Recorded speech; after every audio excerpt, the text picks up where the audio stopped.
Capítulo 8. El orden. Uno de los periodos sensitivos más importantes y más misteriosos es el que hace al niño sensible al orden. Esta manifestación se presenta al final del primer año de su existencia y se prolonga durante el segundo año. Podrá parecer maravilloso o extravagante que los niños posean un periodo sensitivo con relación al orden externo, mientras todos creen que los niños son desordenados por naturaleza. Resulta difícil poder juzgar una actitud tan delicada cuando el niño vive en un ambiente cerrado como el de las ciudades, invadido por objetos grandes y pequeños que el adulto desplaza y mueve con finalidades completamente ajenas al niño.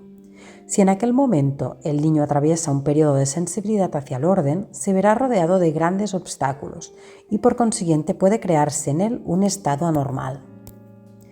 ¿Cuántas veces habréis visto llorar desesperadamente a un niño sin razón alguna, es decir, caprichosamente? ¿Cuántas veces habréis observado niños pequeñísimos que lloran sin que se les pueda consolar? En el alma del pequeñuelo hay profundos secretos todavía desconocidos para el adulto que está con él. Pero bastará solamente advertir la existencia de estas necesidades ocultas para que el adulto preste la más extremada atención y pueda observar esos sentimientos específicos del alma del niño que se manifiestan. Los niños pequeñitos demuestran un amor característico por el orden. Los niños de año y medio de edad a 2 años demuestran claramente lo que ya se manifiesta más precozmente, aunque en forma más oscura. Necesitan orden en las cosas externas. El niñito no puede vivir en el desorden. Este le trastorna haciéndole sufrir, manifestándose el sufrimiento con un llanto desesperado y hasta con una agitación persistente que puede tomar la forma de una enfermedad. El niño pequeñito observa enseguida el desorden que los adultos y también niños mayores no observan, pasándoles inadvertidamente. El orden en el ambiente externo toca evidentemente una sensibilidad que va desapareciendo con la edad. Es una de aquellas sensibilidades periódicas propias de los seres en periodos de desarrollo, que hemos llamado periodos sensitivos, y es uno de los periodos sensitivos más importantes y misteriosos. Pero si no existe el ambiente preparado y el pequeñuelo se encuentra entre los adultos, estas manifestaciones tan interesantes que se desarrollan pacíficamente pueden convertirse en una congoja, en el enigma y el capricho. Pero para poder registrar en los pequeñuelos una manifestación positiva de esta sensibilidad, es decir, una expresión de entusiasmo y de gozo en relación con su satisfacción íntima, es necesario que los adultos que le rodean se hallen instruidos en estos estudios de psicología infantil y con tanto mayor motivo que el periodo sensible del orden se manifiesta precisamente en los primeros meses de la vida. Solamente las nurses preparadas, especialmente siguiendo nuestros principios, pueden facilitar algunos ejemplos. Voy a citar el de una nurse que recuerda cómo una niñita de 5 meses que conducía lentamente a paseo en el interior de un cochecito por las avenidas de su quinta, mostró interés y gozó en ver una lápida de mármol blanco encastrada en un muro antiguo de color gris. Aunque las avenidas estuvieran llenas de flores hermosísimas, la niña en su paseo cotidiano parecía excitarse de placer al acercarse a aquella lápida por la cual la nurse paraba el cochecito cada día delante de aquel objeto que parecía tan extraño para poder ofrecer un placer continuado a una niña de 5 meses. A veces son los obstáculos los que nos facilitan una posibilidad para darnos cuenta de la existencia de un periodo sensitivo. El mayor número de caprichos precoces son debidos a estos periodos sensitivos. Voy a citar algunos ejemplos tomados de la vida real. He aquí una pequeña escena de familia. Se trata de una niña pequeñita, de algunos meses, tendida ordinariamente sobre un mueble alto y oblicuo para que pudiera dominar el ambiente. La habitación no era la más clásica nursery, blanca y lavable, construida según las normas higiénicas más modernas, pero se había instalado con el criterio de la higiene psíquica. Las ventanas estaban provistas de vidrios de color, algunos muebles graciosos, flores abundantes y, entre otras cosas, una mesa recubierta con un tapete amarillo. Entró un día una señora de visita y apoyó su sombrilla sobre la mesa. La niña comenzó a agitarse, a causa de la sombrilla, porque después de haberla mirado con insistencia comenzó a llorar. Interpretando el llanto como un deseo de jugar con la sombrilla, se le aproximaron, pero la nena la rechazó.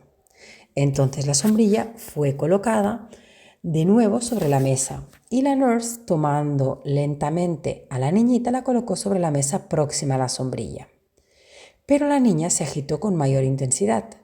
Esta reacción debía ser interpretada por los no iniciados como un capricho precoz de los que se presentan desde el nacimiento. Pero la mamá de la niña, que poseía algunas nociones sobre estas primeras manifestaciones psíquicas, separó la sombrilla de la mesa y la sacó de la habitación. Entonces la niña se calmó inmediatamente. La causa de la agitación era que la sombrilla sobre la mesa no estaba en su lugar, y este desorden turbaba violentamente el cuadro visual ordinario de las posiciones de los objetos en el orden que la niña recordaba. Otro ejemplo. Se trata de un niño mucho mayor, de 1 año y medio de edad. Tomando yo parte activa en la escena, me encontraba con algunas personas paseando por la gruta de Nerón en Nápoles. Con nosotros venía una joven señora que llevaba de la mano a un niño, demasiado pequeño para recorrer a pie aquel pasaje subterráneo que atraviesa una colina. En efecto, al poco tiempo el niño se paró y la señora le tomó en sus brazos. Pero ella no había calculado sus propias fuerzas. Tenía mucho calor y tuvo que pararse para quitarse su abrigo, que puso en el brazo. Con aquella carga cogió al niño de nuevo en sus brazos. Este se puso a llorar enseguida y sus gemidos aumentaron considerablemente. La mamá procuró calmarle, pero todo fue inútil. Estaba agotada y comenzaba a perder la paciencia. Toda la comitiva se puso nerviosa y para terminar le ofrecieron auxilio. El niñito pasaba de brazo en brazo cada vez más agitado. Todos le reñían y gritaban, complicando la situación. Parecía necesario que su mamá volviese a llevarlo. Pero aquello significaba ya la categoría de un capricho inadmisible y parecía que se había llegado a una situación desesperada. Entonces intervino el guía con su energía de hombre decidido y cogió al niño con sus brazos robustos. Este tuvo una reacción violentísima. Como yo pensaba que estas reacciones obedecen siempre a una causa psicológica, hice una iniciativa acercándome suavemente a la madre y diciéndole: «Señora, ¿me permite que le ayude a ponerse el abrigo?». Ella me miró sorprendida y confusa, pues tenía todavía bastante calor, pero se dejó poner el abrigo. El niño se calmó inmediatamente, cesaron las lágrimas y su agitación, diciendo: «Mamá, go, palda». Quería decir: «Sí, mamá, el abrigo sobre la espalda». Tenía el aspecto de reflexionar pensando: «Por fin me han comprendido». Abrazaba con cariño a su mamá y la excursión terminó felizmente con toda tranquilidad. El abrigo se ha confeccionado para llevarlo sobre las espaldas y no para que forme un bulto incómodo sobre los brazos, y aquel desorden en la persona de su mamá era causa del conflicto. Asistí a otra escena familiar muy significativa. La mamá, que se sentía indispuesta, estaba sentada, mejor dicho, tendida sobre un sillón, en el que la enfermera había dispuesto 2 almohadones, y la niña, que acababa de cumplir 20 meses, se acercó a su madre suplicándole un cuento. ¿Que mamá se resiste al deseo vehemente de contar algo a su hijito? La mamá comenzó el relato fabuloso, acompañado de la expresión de ansiedad del rostro de la niña. Pero sufría tanto que no pudo seguir hasta el desenlace final. Tuvo que levantarse y hacer que la condujeran a la cama. Situada en la habitación vecina, la niña se puso a llorar permaneciendo junto al sillón. Era evidente para todos que la niña se asustaría por el estado de sufrimiento de la mamá, y se procuró tranquilizarla, pero cuando la enfermera quiso coger los almohadones del sillón para llevarlos a la habitación contigua, la niña comenzó a gritar: «No, los almohadones no», como para pedir por lo menos que quede algo en su sitio. La niña fue llevada a la cama de la mamá, a fuerza, caricias y palabras melosas, donde a pesar de sus sufrimientos la madre hizo esfuerzos para continuar la relación, pensando en satisfacer la creciente curiosidad de su hijita. Pero ésta, sollozando y con un rostro inundado por las lágrimas, continuaba repitiendo: «Mamá sillón», es decir, que su mamá debería continuar en el sillón. La fábula ya no le interesó. Las circunstancias habían provocado un suceso. La mamá y los almohadones habían cambiado de lugar. La relación maravillosa comenzada en una habitación terminaba en otra y el conflicto desarrollado en el alma de la niñita era dramático e irreparable. Estos ejemplos indican la intensidad de este instinto, sorprendiendo su extrema precocidad, porque en el niño de 2 años la necesidad de orden ya entra en un estado de calma, comenzando el periodo activo y tranquilo de sus aplicaciones. Uno de los fenómenos más interesantes es el que se observa en nuestras escuelas. Si un objeto no se halla en su lugar, son los niños de 2 años que se dan cuenta de ello y proceden a su ordenación. Aquellos perciben enseguida los pequeños detalles de desorden, mientras pasan inadvertidos a los adultos y a niños mayores. Si, por ejemplo, una pastilla de jabón ha quedado apoyada sobre un estante en lugar de la jabonera, si una silla no se halla en la fila correspondiente, el niño de 2 años se da cuenta inmediatamente de ello y corre a corregir aquel desorden. Todo el público pudo observar fenómenos semejantes en nuestra escuela de cristal, construida dentro del salón principal del edificio central de la Exposición de San Francisco, el año de la inauguración del Canal de Panamá. Un niño de 2 años, después de la escuela, cuidaba de poner todas las sillas en su lugar alineándolas a lo largo de la pared. Parecía que reflexionaba durante su trabajo.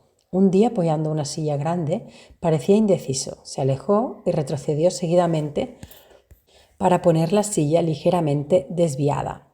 Esta era la verdadera posición de la silla grande. Se diría que el orden constituye un estímulo excitante, un reclamo activo y en realidad es más que eso. Es una necesidad que representa un goce efectivo en la vida. En efecto, se observa en nuestras escuelas como niños mucho mayores de 3 y hasta de 4 años, después de terminado un ejercicio, llevan los objetos a su lugar respectivo, labor que efectúan espontáneamente y con mucho agrado. No es como nosotros lo entendemos, con palabras frías. Para el adulto se trata de un placer exterior, de un bienestar más o menos indiferente, pero el niño se forma a expensas del ambiente y esta formación constructiva no se efectúa según una fórmula vaga, pues exige una guía precisa y determinada. El orden para los pequeñuelos es como el plano de sustentación sobre el que se han de apoyar los seres terrestres para andar. Es como el elemento líquido donde nadan los peces. En la primera edad se toman los elementos de orientación del ambiente en el cual el espíritu ha de proceder para sus conquistas futuras. Que todo esto se refleja en un placer vital lo demuestran algunos juegos de niños muy pequeños que nos sorprenden por su falta de lógica y que se refieren al mero placer de volver a encontrar los objetos en su lugar de siempre. Antes de ilustrarlo, quiero citar un experimento realizado por el profesor Piaget de Ginebra con su hijo. Escondía un objeto debajo del almohadón de un sillón. Después, alejando al niño, transportaba el objeto oculto debajo del almohadón del sillón opuesto. Su idea era que al no encontrarlo, el niño, el objeto en su lugar, lo buscara en otra parte y para facilitar la búsqueda, el profesor escondía el objeto en un lugar análogo.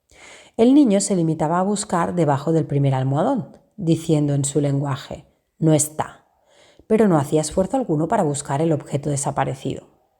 Entonces el profesor repetía el experimento haciendo ver al niñito que trasladaba el objeto de un sillón al otro, pero el niño repetía la misma escena de la vez primera diciendo de nuevo, no está. El profesor iba ya a deducir que faltaba inteligencia a su hijo y casi impaciente levantó el almohadón del segundo sillón diciéndole, ¿pero no te diste cuenta de que yo lo había puesto aquí? Sí, respondió el chiquillo, señalando el primer sillón, es allí que debe de estar. El niño no concebía la acción de buscar un objeto. Eso no le interesaba. Su interés era de que el objeto se reintegrara a su sitio y seguramente juzgaba al profesor como una persona que no comprendía el juego. El juego no consiste en transportar un objeto y en colocarlo en un sitio. Y el esconderlo de que hablaba su papá no era para efectuar aquellos manejos debajo del almohadón. Pero si el objeto no volvía a su sitio, es decir, debajo del primer almohadón, ¿qué finalidad tenía el juego? Yo sentí una sorpresa extraordinaria cuando comencé a tomar parte en el juego del escondite con niños muy pequeños, de 2 a 3 años. Parecían encantados por este juego, felices y llenos de expectación. Pero su juego consistía en que un pequeñuelo se escondía debajo de una mesa cubierta por un tapete en presencia de todos. Luego salían los demás niñitos de la habitación y al entrar de nuevo alzaban el tapete y con gritos de gozo inefable descubrían allí a su camarada. La maniobra se repetía varias veces y cada uno, al llegarle el turno, decía: «Ahora voy a esconderme yo», y se metía debajo de la mesa. En otra ocasión, vi a varios niños más crecidos que jugaban al escondite con un pequeñuelo. Este se ocultaba detrás de un mueble y los mayorcitos, al entrar de nuevo en la habitación, simulaban no verle, buscándole por todas partes, pensando dar gusto así al pequeñuelo. Pero este gritó enseguida: «¡Estoy aquí!», con un acento que significaba: «¿Pero no habías visto dónde estaba?». Un día, yo misma tomé parte en uno de estos juegos infantiles. Encontré un grupo de chiquillos que gritaban y batían palmas llenos de alborozo porque habían encontrado a su camarada escondido tras de una puerta. Vinieron a mi encuentro diciéndome: «Juega con nosotros, escóndete». Acepté la invitación. Todos se escaparon hacia el exterior, como cuando se marchan para no ver dónde se esconde el compañerito. Yo, en lugar de situarme detrás de la puerta, me escondí en un rincón junto a un armario. Cuando regresaron los pequeñuelos, todos fueron a buscarme detrás de la puerta. Esperé un instante y, comprobando con cautela que ya no me buscaban, salí de mi rincón. Los niños estaban tristes y cariacontecidos. «¿Por qué no quisiste jugar con nosotros? ¿Por qué no te escondiste?». Si es cierto que en el juego se busca un placer, y en efecto los nenes gozaban repitiendo aquel absurdo ejercicio, hay que reconocer que la satisfacción que tienen los niños a cierta edad consiste en hallar las cosas en su lugar respectivo.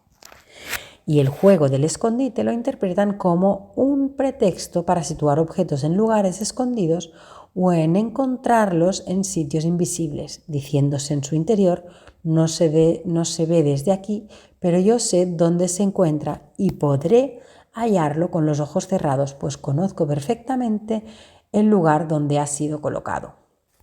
Todo esto demuestra que la naturaleza da al niño la sensibilidad del orden para construirse un sentido interior que no se haya destinado a conocer la diferencia entre las cosas, sino las relaciones entre ellas, y por eso las liga al ambiente formando un conjunto donde todas las partes dependen entre sí. En este ambiente, conocido en su conjunto, para orientarse para alcanzar ciertos fines, sin estas adquisiciones, faltarán las bases esenciales de la vida de relación. Equivaldría a poseer una excelente colección de muebles y disponer de habitaciones donde colocarlos acertadamente. ¿De qué serviría la acumulación de las imágenes exteriores si no existiera el orden para organizarlas? Si el hombre reconociera únicamente los objetos y desconociera la relación entre los mismos, se encontraría en un caos sin salida. El niño, que ha dotado el espíritu del hombre de esta facultad que podría asemejar un don de la naturaleza, y es la posibilidad de orientarse, de dirigirse para trazar su camino en la existencia. En el periodo sensitivo del orden, la naturaleza ha dado la primera lección de la misma manera que el maestro presenta a su alumno el plan de la clase, para iniciarle en el estudio del mapa que representa la superficie de la Tierra. O también podemos decir que la naturaleza ha confiado al hombre, en la persona del niño, una brújula para orientarse en el mundo. La inteligencia del hombre no sale de la nada, se edifica sobre las fundaciones elaboradas por el niño durante sus periodos sensitivos. El orden interno. La sensibilidad por el orden existe en el niño simultáneamente bajo dos aspectos: uno exterior, en cuanto a las relaciones entre el niño y el ambiente, y uno interno, que da el sentido de las partes del cuerpo que actúan en los movimientos y en sus posiciones. Es lo que podríamos llamar orientación interior. La orientación interior ha sido estudiada por la psicología experimental. Esta ha reconocido la existencia de un sentido muscular que permite al individuo darse cuenta de las diversas posiciones de los miembros de su cuerpo y que regula una memoria especial, la memoria muscular. Esta explicación establece una teoría puramente mecánica, fundada en la experiencia sobre los movimientos efectuados conscientemente. Por ejemplo, el individuo mueve un brazo para transportar un objeto. Este movimiento queda registrado por la memoria y puede reproducirse. El hombre tiene, pues, la facultad de decidir el movimiento de su brazo derecho o de su brazo izquierdo, de volverse de un lado o de otro gracias a la experiencia que le hace actuar sucesivamente, según razón y voluntad. Pero el niño ha manifestado la existencia de periodos sensitivos muy desarrollados en relación con las posiciones diversas del cuerpo. Mucho antes de que pueda moverse realmente y por consiguiente establecer experiencias sobre ello. Es decir, que la naturaleza prepara una sensibilidad especial a la actitud y posiciones del cuerpo. Las antiguas teorías se refieren a los mecanismos nerviosos. Los periodos sensitivos se apoyan sobre hechos psíquicos y son como relámpagos y vibraciones espirituales que preparan la conciencia. Son energías que nacen de la nada para engendrar los elementos fundamentales, que servirán para la construcción del mundo psíquico. Por consiguiente, es por un don de la naturaleza que se inicia esta elaboración y las experiencias conscientes lo desarrollan. Las pruebas negativas que denuncian no solamente la existencia, sino la agudeza de este periodo sensitivo se efectúan cuando en el ambiente se forman circunstancias que obstaculizan el desarrollo normal y pacífico de las conquistas creadoras. Entonces nace en el niño una agitación violenta que no solo posee los caracteres perfectamente conocidos del capricho invencible, sino que puede presentar las apariencias de una enfermedad, que se resiste a todos los tratamientos mientras subsistan las circunstancias desfavorables. Vencido o desaparecido el obstáculo, el capricho y la enfermedad se desvanecen inmediatamente. Y esto indica claramente la causa del fenómeno. Un ejemplo interesante ha sido citado por una nurse inglesa. Debiendo alejarse por algún tiempo de la familia del niño, confiado a sus cuidados, dejó para sustituirla a otra nurse igualmente hábil. Esta encontró fácil la realización de su misión cerca del pequeñín, excepto para el baño. El niño se agitaba y desesperaba. No solamente lloraba, efectuaba movimientos desesperados y violentos, procurando escaparse de las manos de la nurse. Esta procuraba cada día perfeccionar los preparativos del baño, pero en vano. Paulatinamente el niño cogió aversión a la pobre nurse. Cuando la primera nurse regresó de su viaje, el niño mostró enseguida su docilidad, dejándose bañar y mostrando satisfacción evidente. La nurse había sido preparada en nuestras escuelas y por ello se interesó en buscar los elementos psíquicos y en descifrar el enigma infantil relacionado con los fenómenos que hemos relatado. Con gran paciencia procuró descifrar e interpretar las palabras imperfectas que dicen los pequeñuelos en aquella edad primeriza. Llegó a la conclusión de que el nene había juzgado que la segunda nurse era mala. ¿Por qué motivo? Porque le daba el baño al revés. Las dos nurses comprobaron en efecto que mientras la primera cogía al niño con su mano derecha del lado de la cabeza y con la mano izquierda del lado de los pies, la segunda nurse tenía la costumbre de hacer lo contrario. En cierta ocasión intervine en un caso patológico, no directamente como médico, pero pude asistir al desarrollo del proceso.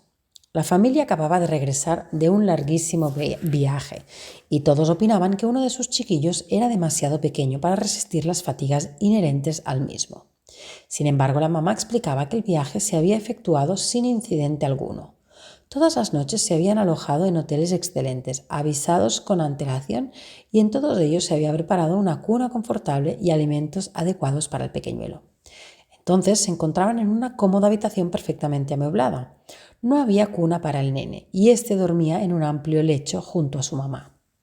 La enfermedad del niño debutó con agitaciones nocturnas y disturbios digestivos.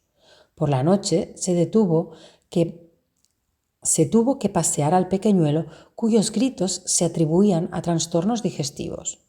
Consultaron a varios médicos y uno de ellos había ordenado alimentos modernos a base de vitaminas que recibían preparados en todo esmero. Los baños de sol, los paseos y los tratamientos físicos no habían dado ningún alivio. El niño empeoraba y las noches las tenían que pasar en vela, fatigándose toda la familia. Al final, se presentaron convulsiones violentas. El niño se agitaba enérgicamente en la cama, en espasmos impresionantes. Estos ataques se presentaban 2 o 3 veces por día. El niño era demasiado pequeño para poder expresarse con palabras y por consiguiente faltaba el auxiliar más poderoso para indagar su dolencia. Por fin decidieron consultar al especialista más renombrado en enfermedades nerviosas infantiles y le pidieron día y hora para ser visitado. En estas circunstancias tuve ocasión de intervenir. El niño parecía sano y, según decían sus padres, había estado bien de salud y tranquilo durante todo el viaje. Por consiguiente, debía de existir una causa psíquica en estas manifestaciones, un enigma infantil. Día tras día me hacía estas reflexiones. El nene se encontraba en la cama, sufriendo uno de aquellos accesos de agitación violenta. Tomé 2 sillones, los puse uno delante del otro, formando como una especie de cuna, que rellené con almohadones. Puse las correspondientes sábanas y mantas, dejando la cuna así formada, junto a la cama. El niño miró sorprendido, dejó de llorar, rodó sobre sí mismo por la cama, hasta dejarse caer en aquella cunita improvisada diciendo «cama, cama», y pronto se quedó dormido tranquilamente. Sus perturbaciones patológicas ya no se presentaron más. Es evidente que el niño era sensible al contacto de una camita que envolviese su cuerpo y sus miembros encontrasen un apoyo acariciador, mientras que la cama grande le ofrecía protección alguna. Se había producido un desorden en su interior, originando aquel conflicto terrible. Por eso los periodos sensitivos son muy poderosos, son la fuerza excitante de la naturaleza creadora.